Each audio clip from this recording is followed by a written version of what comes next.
안녕하세요. 이번에는 20.10에서 제공되는 템플릿과 최신 디자인 환경에 관련된 얘기를 말씀드리도록 하겠습니다. 어, 템플릿은 많이 쓰고 계시죠?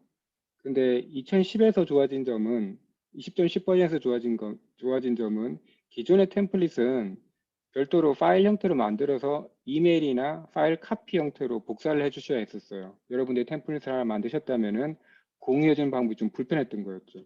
근데 20.10 버전부터는 템플릿도 라이브러리처럼 오케스트레이트에 배포하고 관리하실 수 있습니다. 버전도 됩니다. 밑에 보시면 제가 추가한 템플릿 두 개가 보일 텐데요. 버전도 보이고 누가 추가했는지 템플릿 이름도 같이 확인할 수 있습니다.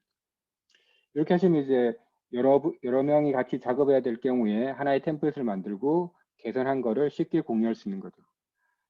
템플릿을 추가하는 방법은 크게 두 가지가 있습니다. 20.10 버튼은 템플릿을 위한 템플릿이 하나 있습니다. 그게 새 프로젝트를 만드실 때 프로세스, 라이브러리, 테스트 자동화, 그리고 템플릿이라고 하는 이름이 하나 있고요.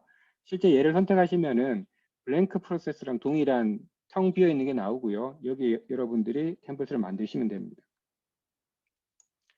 또 다른 한 가지 방법은 이미 만들어 놓으신 프로세스를 템플릿으로 내보내기를 하시는 거죠. 그러면은 템플릿을 만들어집니다. 그리고 나서 템플릿을 여신 다음에 이렇게 유니콘 빠른 잡수서 이 템플릿이라고 해서 이런 걸 하나 여신 다음에 얘를 그냥 게시하는 거죠. 그래서 더 쉬운 방법은 기존에 있던 프로세스를 템플릿 형태로 좀 수정을 하시고 공통으로 반드시 해야 될 것과 그 다음에 비즈니스 로직에 따라서 달라지는 부분들을 제거하셔서 템플릿을 만드시고요. 얘를 이제 템플릿으로 저장하기, 내보내기 하신 다음에 공유하시는 게 적절해 보입니다. 두 번째 얘기는 최신 디자인 환경입니다. 최신 디자인 환경은 스튜디오 X를 사용해 보신 경험이 있으시면은 스튜디오 X에 있는 UI 오토메이션 관련된 거라고 보시면 됩니다. 그래서 현업 내재와는 사실 툴이 좀 달라지잖아요.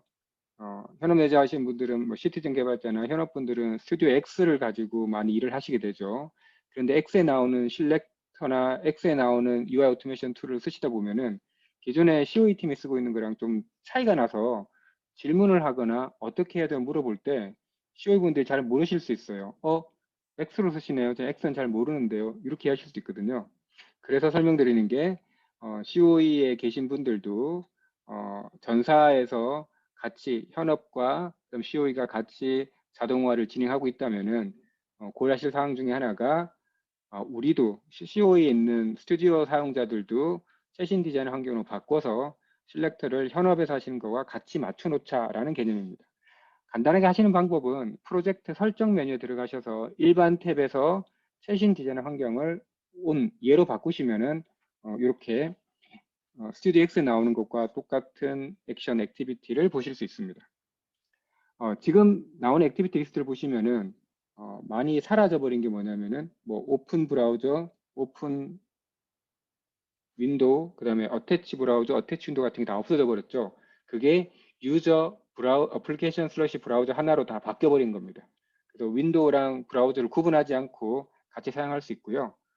사용하신 방법 중에 큰 게 하나가 뭐 있냐면은 새롭게 어플리케이션이 만들어지거나 어플리케이션 종료할 때 옵션들이 있는데 이거를 예전에는 별도의 그 클로즈 탭 같은 걸 이용했다면 그러지 않고 지금은 옵션만 주는 겁니다. 클로즈 옵션에 never if opened by app 브라우저 혹은 always 이렇게 둘 수 있고요. 현재 디폴트 값은 close는 never로 되어 있고요. 두 번째 if opened by app 브라우저는 내가 열었으면은 닫는 거입니다. 그래서 자동화 프로그램이 열었다면은 닫아야 된다면은 if opened by app 브라우저를 하시면 될 것 같고요. 열려 있지 않을 경우에는 기본적으로 오픈할 때의 디폴트 값은 if not open입니다. 그래서 열려 있지 않으면 자동으로 열 거고요. 열려 있으면 열려 있는 걸 그대로 쓰게 될 겁니다. 그래서 이게 클로즈 관련된 액티비티랑 그다음에 액티비티 크게 오픈 브라우저, 어태치 브라우저, 그다음에 어태치 윈도우, 오픈 윈도우를 하나로 통합했다고 보시면 됩니다. 그다음에 크게 달라진 게 사실 실렉터 관련 내용입니다. 실렉터는 UI 자동화할 때 내가 원하는 객체를 선택할 때 많이 쓰고 계시잖아요. 여러분 경험도 계실 거고요. 그런데 최신 디자인 환경에서는 조금 더 상세하게 구체적으로 어떤 어플리케이션에 따라 가지고 디폴트 옵션이 무엇인지를 구분을 해뒀습니다. 그래서 보시는 것처럼 뭐 타겟팅 방법에 따라서 웹 어플리케이션인지 자바 어플리케이션인지 혹은 셉인지에 따라서 타겟팅 옵션이 조금씩 바뀌어지게 됩니다. 요 바뀌어지는 이유는 이렇게 하시면 될 것 같아요. 아마 웹 관련해 가지고 네이버나 다음 같은 경우는 그렇지 않지만 비즈니스 어플리케이션 중에 예를 들어 세일즈포스닷컴이라든지 다른 업들을 보시면은 거기 안에 있는 엘리먼트 중에 유니크하게 나오는 아이디 값들이 그때그때마다 바뀌어요. 동적으로 바뀌더라고요. 그래서 그런 경우에는 선택하기가 좀 어려워지는 거죠. 정확하게 선택하게 만들어 두면은 매번 바뀌어 버릴 겁니다. 아이디라고 해서 이게 유니크하니까 얘를 써야지라고 하면은 이제 자동화하기 힘들어지는 거죠. 그래서 웹 관리에서는 디폴트가 퍼지 형태로 좀 바뀌어져 있긴 합니다. 통합 실렉트 쓰실 때는 아마도 기존 실렉트보다는 훨씬 더 편리하실 거예요. 첫 번째 편리한 이유가 앵커를 바로 정할 수 있다. 3개까지이고요. 또 하나는 처음 배우시는 분들도 보자말자 친절하게 보여줍니다. 초록색이 요 타겟이 되고요. 타겟을 정할 때 스테이블하게 보여주는 앵커를 잡는 그림이거든요. 앵커는 3개까지 추가할 수 있고요.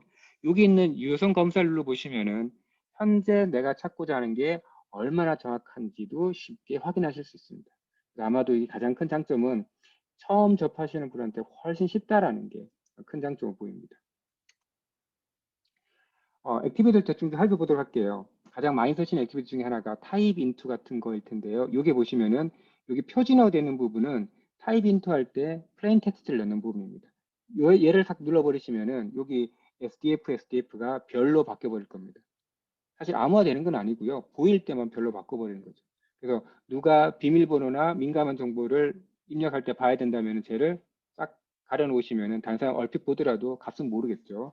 보안을 체크하시면 이제는 여기 오른쪽에 입력에 Secure 텍스트를 넣어주시면 됩니다. 예전 클래식에서는 2개가 달라졌죠. 일반 텍스트랑 Secure 텍스트는 게 달랐는데 그 두 개 같이 넣으시면 되고요. 입력할 때 한 줄 비우기를 할 때 그 기존에 있던 그 empty 필드를 하게 되면은 옵션이 크게 이렇게 나눠집니다. 없음이 되든가 아니면 한 줄만 하든가 아니면 여러 줄을 할 수 있든가 이렇게 나눠져 있고요. 입력 모드 같은 경우에는 여기서 앱 브라우저와 동일하게 할 건지 아니면은 어, 요 액티비티마다 구분할 수 있게 만들어져 있긴 합니다. 옵션은 크게 3가지고요. 하드웨어 이벤트일지, 시뮬레이션일지, 혹은 윈도우 메시지일지 3개를 선택할 수 있고 디폴트 값은 앱 웹 브라우저와 동일이 디폴트 값이긴 합니다. 그리고 클릭을 할 때도 여기 보시면은 클릭 위치를 조정하실 수 있어요. 여기 앵커 포지션을 센터로 바꾸시거나 아니면 탑 레프트를 바꾸신 다음에 옵션 X, Y에 원하신다면 만들어낼 수 있고요. 보통 이제 객체가 인식되지 않는 내부 객체를 선택할 때 내부에 일일이 원하는 대로 찍지 못하니까 전체 인식되는 객체의 오른쪽 끝에서부터 얼마 위치 이렇게 위치를 가지고 사용하실 수도 있습니다. 그 다음에 여기 타겟에 보시면은 퍼지 실렉터 이미지처럼 만들어진 게 실제 실렉터를 할 때 실렉터를 쓸 건지 아니면 퍼지 실렉터를 쓸 건지 아니면 이미지를 쓸 건지 이런 정보들을 만들어져 있다고 보시면 됩니다. 어, 새로운 그 최신 디자인 환경은 액티비티 숫자만 보면은 클래식보다는 훨씬 더 적습니다. 그래서 이 클래식보다 적은 걸 가지고 어떻게 자동화를 할까 고민을 많이 하시거든요. 앞에 제가 보여드렸던 use application 슬러시 브라우저가 하나로 사실은 몇 개 액티비티를 대신했냐면은 클로즈 탭 플러스 클로징 하는 거랑 그리고 클로즈 윈도우 클로즈 어플리케이션 같은 부분과 그 다음에 오픈할 때 2가지와 어태치 2가지를 합쳐가 총 6가지 정도를 하나로 바꿔버린 거예요. 얘도 논리적으로는 on element appear라든지 on element vanishing 같은 어떤 객체가 나타날 때까지 혹은 사라질 때까지 기다렸다가 동작하는 것들을 체크 앱 스테이트 하나로 만들어 사용할 수 있습니다.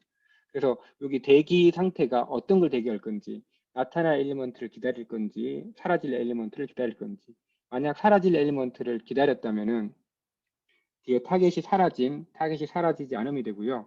나타날 엘리먼트를 기다리겠다면 타겟이 나타남 혹은 타겟이 나타나지 않는 2가지 옵션에 따라서 값을 거기에 맞는 적절한 조건을 만드실 수 있습니다. 최신 디자인 환경을 쓰면서도 예전에 있던 액티비티를 꼭 써야 될 환경이 생길 수도 있어요. 자, 그럴 경우에는 설정에 가셔서 다시 최신 디자인 환경을 디세이블 하세요. 그 부분을 예를 아니오로 바꾸시면은 옛날에 보였던 액티비티가 눈에 보일 거고요. 그 액티비티를 이용해서 원하시는 작업을 하시면 됩니다. 그리고 다시 사용할 거 다 사용했다면은 최신 디자인 환경을 다시 예로 바꾸시면 됩니다. 그래서 토글 버튼을 통해서 최신 디자인 환경에서도 예전 클래식 액티비티를 사용하실 수 있습니다. 지금까지 말씀드린 거는 20.10 버전부터 추가된 최신 디자인 환경을 쓰시는 방법과 템플릿을 활용해서 생산성을 높이는 방법을 말씀드렸고요. 최신 디자인 환경 같은 경우에는 스튜디오 X를 쓰고 있는 현업 개발자분과 소통하실 때 아주 좋은 도구가 될 겁니다. 같은 툴을 쓰면서 현업분들이 어떤 어려움이 있는지 어떻게 가이드를 줘야 될지를 바로 알 수 있는 거죠. 이런 툴을 이용하셔가지고 자동화를 하신다면은 조직 안에서 여러 현업부서 구성원들도 오토메이션을 만들어내고 활용하는데 많은 도움을 줄 거라 생각합니다. 네, 고맙습니다.